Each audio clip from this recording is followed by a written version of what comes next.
Hello, ladies and gentlemen. My name's StepsBasic, and welcome back to my community show. Anyway, so it's a little weird with the little boop-a-doop-a-doops. But anyway, that's not what's important. What's important is today, first, announcements. All right, so I do have my stream of consciousness video up. Well, not up, but recorded, and I'll have it edited for next week. I don't feel good about it. I ended up crying. It was terrible.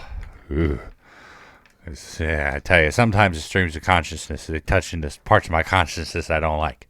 But it will be up next week for those of you who are interested in it. Warning, I cry.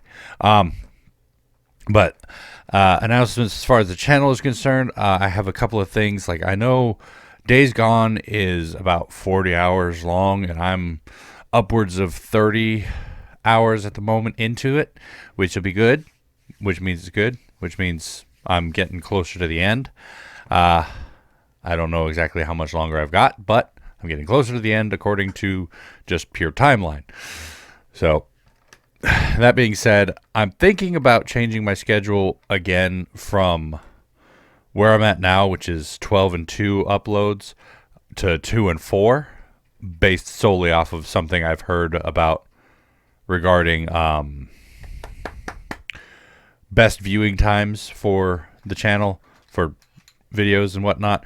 But I'm not going to do that until after I'm done with Days Gone, for the sake of consistency. I know I have a viewer who likes to watch the Days Gone videos, and if I change the upload schedule for that, then it might throw off their scheduled viewing time, so I'm going to wait till after that is done. And I'm toying with the idea of going back to 2 videos or 2 series at the same time, but I don't know exactly if I'm going to be doing that yet. Or because, I mean, I've liked the way I've been doing it with the format, and even with yesterday's videos, doing the 2 videos of different games, that set me off my schedule a little bit. But the way I've been doing Days Gone has just been recording a big block of it and then editing it down into 2 videos, and I kind of like that because it works really well. Because it's been giving me a bit more free time lately, and I need that. That's for next week. That's for after Days Gone to worry about. But for now, my topic is E3 this year. Good Lord. They have had so much stuff. Like, I've been following a few people who have been following the channel, not the channel, the conference. Specifically, my favorite's been PlayStation Access, because I'm a big fan of theirs. They have some great content and amazing people. Even when they replace people, they get new people who are just as amazing as the previous ones. And so you should check them out. PlayStation Access on YouTube. And if you have not been following E3, by the way, then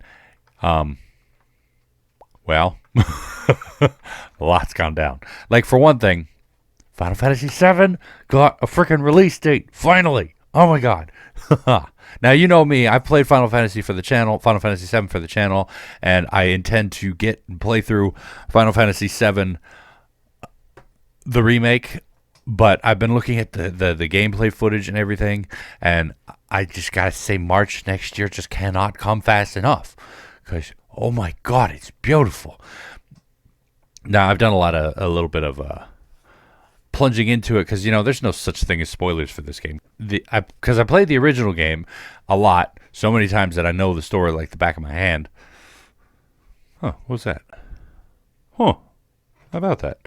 But anyway, there have been a few changes, like they had the scene with Cloud riding on a motorcycle with Jesse on it, and I'm like, that wasn't in the original game.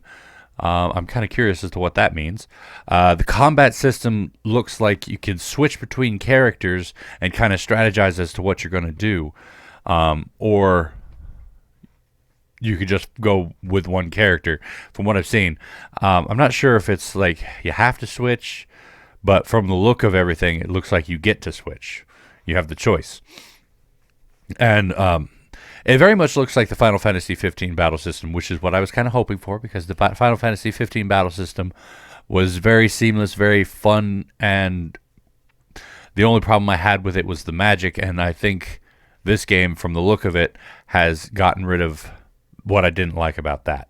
Apart from 7, which is easily what I'm most excited about, apart from 7, they've also released, they're going to be remastering 8, which I've seen a lot of people just so excited for. And, I myself am excited for it too, because I do want to play it. I also want to get 8, and I also want to get 9.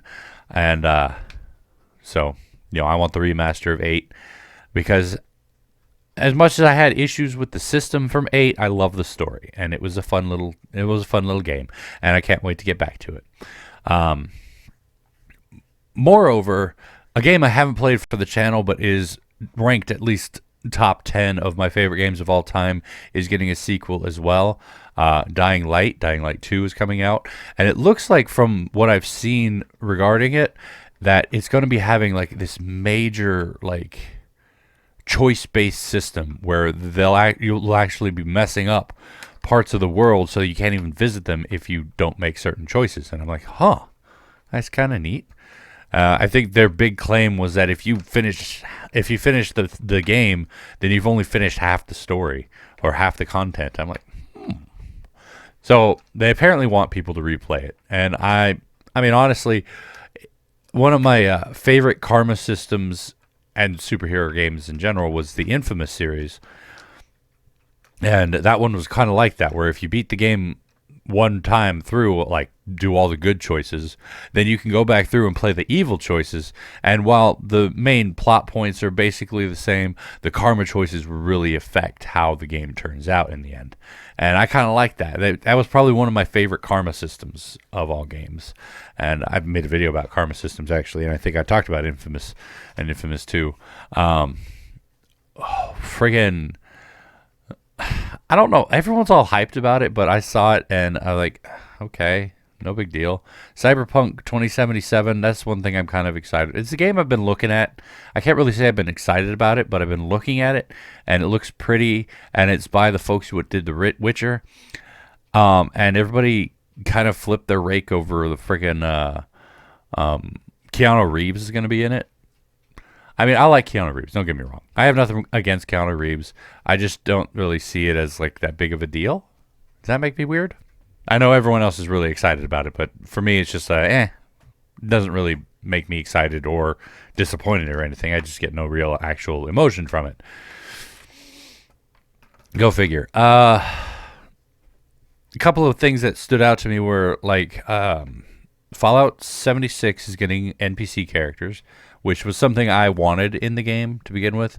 And so if they keep moving 76 along the route of, adding the things that I wanted, then we might actually see some of that on the channel eventually. But at the same time, I'm like, I still have no will or want to play it. I don't hate it so much as I'm just not drawn to it, They announced Halo Infinite, and I think it was the Master Chief Collection coming to PC, which I know a lot of PC gamers were excited about because I heard them, cheering it on. Also, they have teased a Breath of the Wild sequel.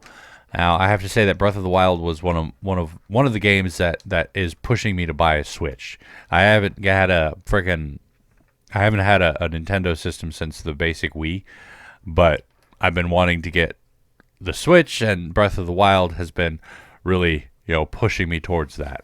And so to see a sequel coming out for it, I might actually get a Switch eventually. A Switch. Let's see. We had Doom Eternal.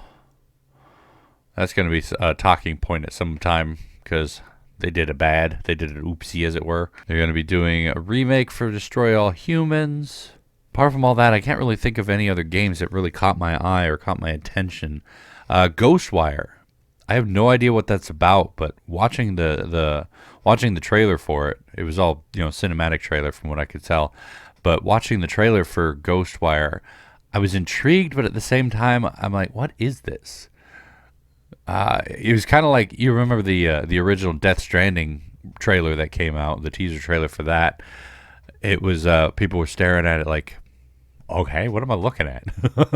And I feel like this one is a little clearer, but at the same time leaves a lot more questions. But that's what teasers are supposed to do. That's what tasers are supposed to do. No, that's not what tasers do. So at the same, while I'm equal parts excited and confused, it looks really good. I'm gonna wait till I get more information to come out about that before I, pass my judgment. It looks gorgeous. There were some parts of the trailer where I was like, I can't tell if that's real or not. But then there were other parts that were very clearly real. So we're gonna have to find out later on if that's any good. Apart from that, what were y'all's favorite announcements from E3? I know E3 itself is kind of getting to the point where people are just kind of like, it's there, and other people are kind of like, yeah. Like, I still want to eventually go to one because, well, I'm a gamer, and that's kind of like a holy trip to Mecca there, the gamer conferences. But at the same time, I know there's been a lot of people, and I can see the point of it. They showcase these big AAA stuff while ignoring a lot of the littler stuff, and it becomes very much a popularity contest. But at the same time, it's like, it's how it is. That's the world for you.